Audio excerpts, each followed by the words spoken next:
Shalom Israel, this is Sister Jackie. This is going to be a very, very quick video. I just wanted to say something about YouTube rolling out the new policy where you have to specify whether your video is made for kids. It's basically based on this COPPA law. The U.S. Federal Trade Commission, the FTC, has this Children's Online Privacy Protection Act. And I most definitely understand that they're trying to protect children. However, I think like the policy is very vague, and there's a huge penalty for violating the policy, where you could be fined up to $42,500 per video.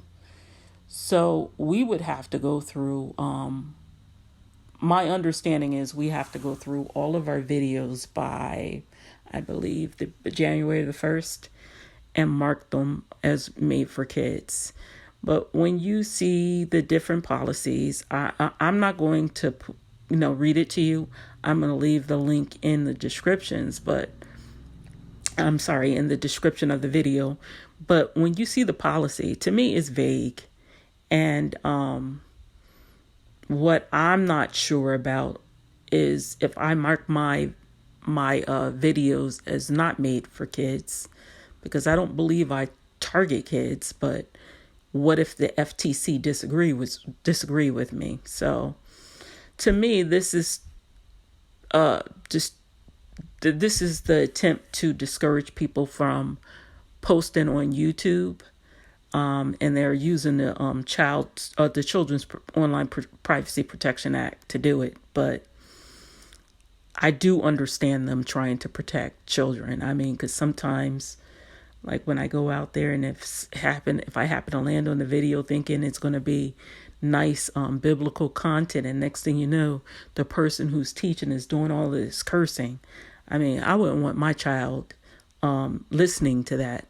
My daughter is an adult now, but if she was a kid, I wouldn't want her listening to that. So I can understand them going after certain people, but like, say for a person who's not really violating any rules, and say if they did mislabel one of their videos that the FTC doesn't agree with, I don't understand why would they go after those people.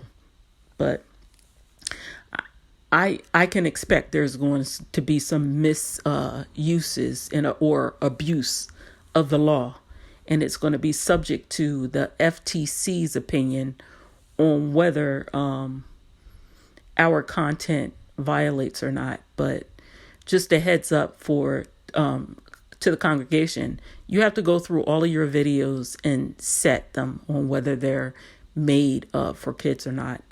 Mine is pretty easy because I don't have that many videos out there. But like I said, even if you say it's not made for kids, and if the FTC says, yep, it is made for kids, then you could potentially get fined. So I'm going to leave the links in the video description for you guys to take a look at. And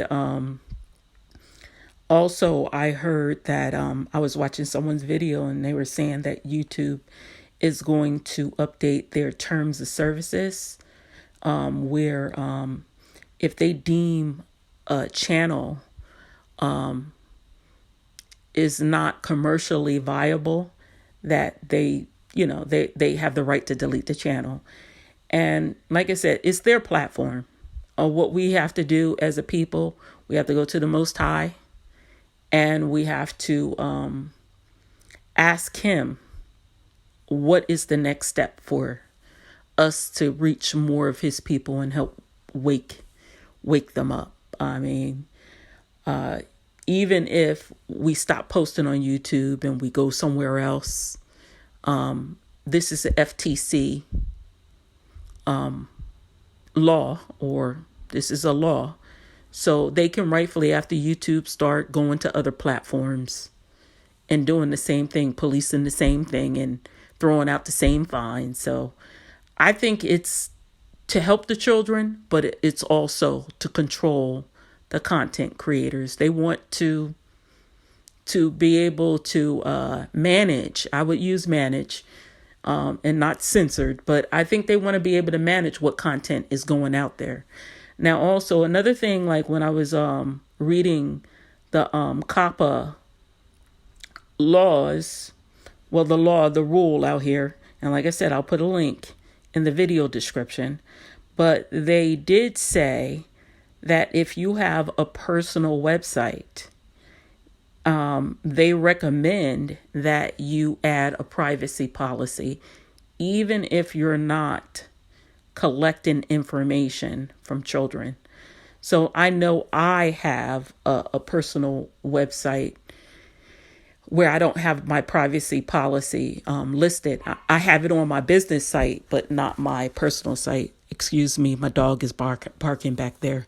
But anyway, I have it on my business site, but I'm most definitely going to put it on my personal site. And we really have to seek the Heavenly Father to find out different ways to be able to reach His people.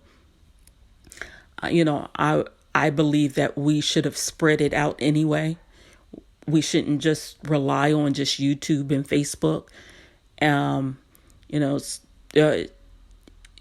Grassroots might be a more, maybe more realistic, because how the federal government going to police you talking to individual people? They can't police that. They only can police the internet. But anyway, let me know what you think in the comments. Take care.